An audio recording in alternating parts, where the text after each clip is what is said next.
ఉండిపోతారు. కానీ శరీరము పతనమైపోతుంది. అందరూ మహాపురుషుల శరీరము వెళ్ళిపోవలసిందే, ఎవరి శరీరమైనా వెళ్ళిపోతుంది. కానీ శరీర పతనానంతరము జీవుడు ఉన్నత లోకములను పొందాలి, స్వర్గాది లోకములను పొందాలి అంటే దాని కొరకు యజ్ఞము చేస్తారు. అందుకే శతక్రతుమివాసీనం అంటారు. 100 యజ్ఞములు చేసిన వాడెవరో ఆయన దేవేంద్ర పదవిని పొందుతాడు అని. శరీర పతనానంతరము ఉన్నతలోక ప్రాప్తి కొరకు యజ్ఞము. అట్లాగే మూడవది, నాకు పుణ్యము అక్కర్లేదు, పాపము అక్కర్లేదు, లోకమంతా ప్రశాంతంగా ఉండాలి అంటే యజ్ఞం చేస్తాను, అందుకు నేను యజ్ఞం చేస్తానని చేసేవారు కొంతమంది ఉంటారు. ఈ 3 ప్రయోజనముల కొరకు యజ్ఞం జరుగుతుంది. ఈ యజ్ఞము అన్న విషయం గురించి ఒక స్పష్టమైన అభిప్రాయము చాలా అవసరం. ఒక చక్రం తిరగడానికి ఇరుసు ఎలా ప్రధానమై ఉంటుందో, ధర్మము అన్న చక్రం తిరగడానికి యథార్థమునకు యజ్ఞమే ఆధారము. భగవద్గీతలో గీతాచార్యుడు ఒక మాట అంటాడు, అన్నాద్భవంతి భూతాని పర్జన్యాత్ అన్న సంభవ, యజ్ఞాద్భవతి పర్జన్యో యజ్ఞ కర్మ సముద్భవం, ఏవం ప్రవర్తితం చక్రం నానువర్తయతి హయ అఘాయురింద్రియారామో మోహం పార్థ సజీవతి అంటాడు. యజ్ఞము చేస్తే దేవతలు సంతోషించి వర్షం కురిపిస్తారు. యజ్ఞము చేస్తే మనం ఏం చేస్తాం? హవిస్సులు ఇస్తాం. ఇప్పుడు అక్కడ హోమం చేశారు. హోమం చేసినప్పుడు దేవతల పేరు చెప్పి వాళ్ళని పిలిచి స్వాహ అంటారు. దేవతలకైతే స్వాహాకారం, పితృదేవతలకైతే స్వధాకారం. స్వాహాకారంతో మనం ఆ హవిస్సు ఇచ్చినప్పుడు అది తినడం కోసం దేవతలందరూ వచ్చి ఆ యజ్ఞశాలలో కూర్చుంటారు. అందుకే యజ్ఞశాలకి ప్రదక్షిణం చేయమని చెప్తారు పెద్దలు. అట్లా యజ్ఞం చేసినప్పుడు దేవతలు ప్రత్యక్షంగా తింటారు. అలా తిన్న తర్వాత వాళ్ళు సంతోషించి అందరూ బాగుండాలని వర్షం కురిపిస్తారు. వర్షం కురిపిస్తే మనుష్యులు ఒక్కరే కాదు, సమస్త ప్రాణులు సంతోషిస్తాయి.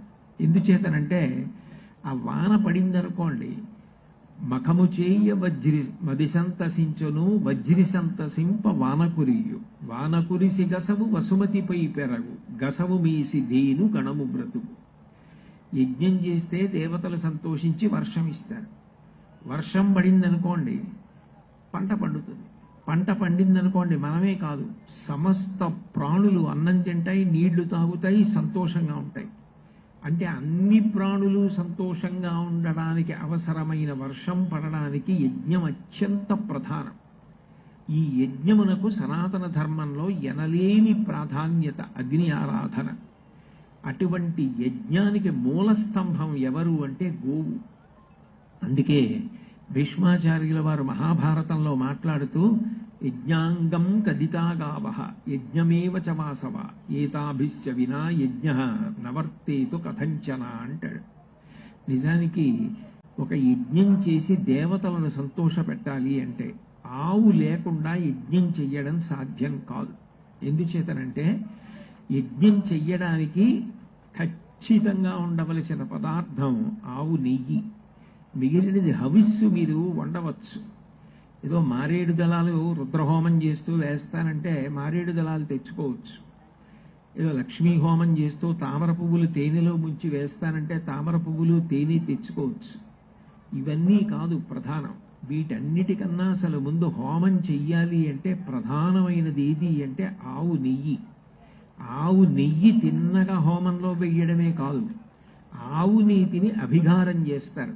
అక్కడ పెట్టిన హవిస్సు మీద, తేనె మీద, మారేడు దళాల మీద, తామర పువ్వుల మీద, పేలాల మీద మీరు యజ్ఞం చేయడానికి ఏ సంబారాలు తెచ్చారో ఆ సంబారాలన్నింటి మీద కూడా ఆవి నీతిని అభిగారం చేస్తే తప్ప ఆ పదార్థాన్ని అగ్నిహోత్రంలో వేసి యజ్ఞం చెయ్యరు. అంటే అసలు ధర్మచక్రం తిరగడానికి మూలాధారమైనటువంటి యజ్ఞము జరగడానికి ప్రధానమైనటువంటి ప్రాణి ఏది అంటే ఆవు. ఆవు లేకుండా యజ్ఞం జరిగే అవకాశం లేనే లేదు.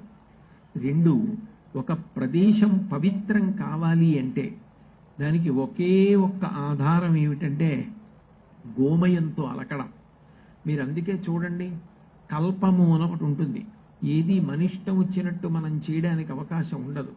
ఒక వరలక్ష్మీ వ్రతం చేస్తున్నారనుకోండి, వరలక్ష్మీ వ్రత కల్పము అంటారు. వినాయక వ్రతం చేస్తున్నారనుకోండి, సిద్ధి వినాయక వ్రత కల్పము అంటారు. కల్పము అన్న మాటకు అర్థం ఏమిటంటే అది ఋషి ప్రోక్తము. ఋషి దాన్ని ఇట్లా చెయ్యాలి అని నిర్ణయం చేశాడు, దాన్ని అట్లాగే చేస్తారు. ఆ కల్పమునందు మీరు ఏ వ్రతమైనా చూడండి, గోమయమును తీసుకొచ్చి ఆ ప్రాంగణమును అలికి అని ఉంటుంది. అంటే ఆవు పేడ తీసుకొచ్చి అలికినటువంటి కారణం చేత ఆ ప్రదేశం అంతా కూడా అంత పరిశుభ్రమైపోతుంది, అంత పవిత్రమైపోతుంది. దేవతలు రావడానికి అవకాశం కల్పించగలిగినటువంటి గొప్ప పదార్థం గోమయం. 84 లక్షల జీవరాశులు ఉన్నాయని వేదం చెప్తోంది. 84 లక్షల జీవరాశులలో ఏ ప్రాణి యొక్క మలమూత్రములైనా కూడా దూష్యమే, అన్ని దుర్గంధ భూయిష్టములే. ఏ ప్రాణి యొక్క మలమూత్రములను కూడా పూజ కొరకు వినియోగించరు.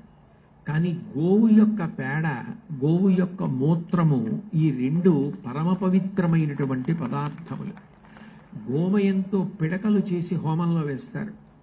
గోమయంతో ప్రాంగణాన్నంతటినీ కూడా అలుకుతారు. అన్నిటిని మించి గోవు తనంత తానుగా ఎక్కడైనా తిరిగిందనుకోండి, ఇంకా అంతకన్నా పవిత్రమైన భూమి లేదు. చంద్రశేఖరేంద్ర సరస్వతి మహాస్వామి వారు ఒకానొకప్పుడు మహాత్మా గాంధీ గారిని కలుసుకోవలసి వచ్చింది.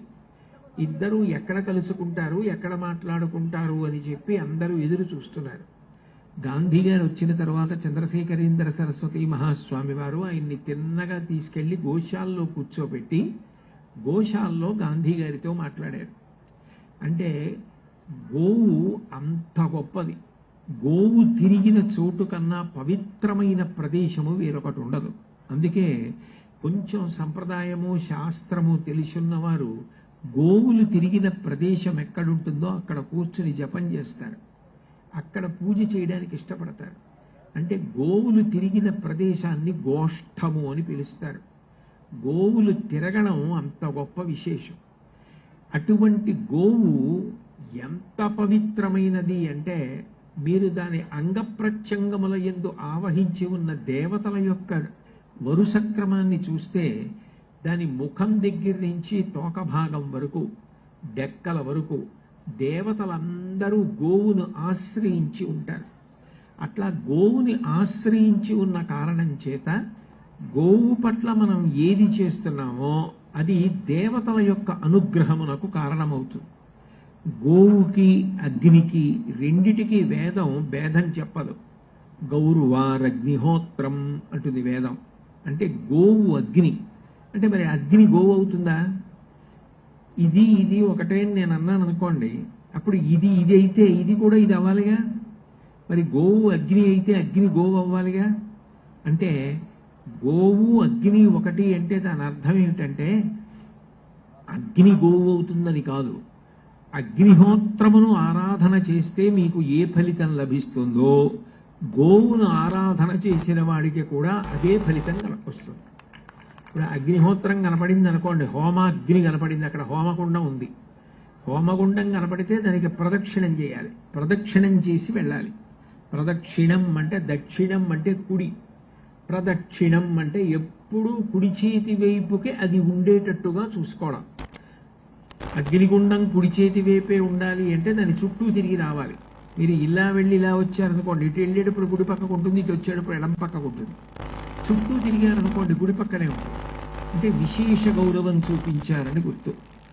అగ్నిహోత్రానికి ప్రదక్షిణం చేస్తారు. అగ్నిహోత్రానికి ఎందుకు ప్రదక్షిణం చేస్తారు అంటే ఇందాక మీరు చూశారు, మహాపూర్ణాహుతి అయిపోయిన తర్వాత దోషిని పట్టమని అగ్నిహోత్రుని అడుగుతారు పూర్ణాహుతిలో. అందులో శ్రియం ఇచ్చేత్తోకాశన. అగ్నిహోత్రుడు ఏం చేస్తాడంటే శ్రియం ఇస్తాడు.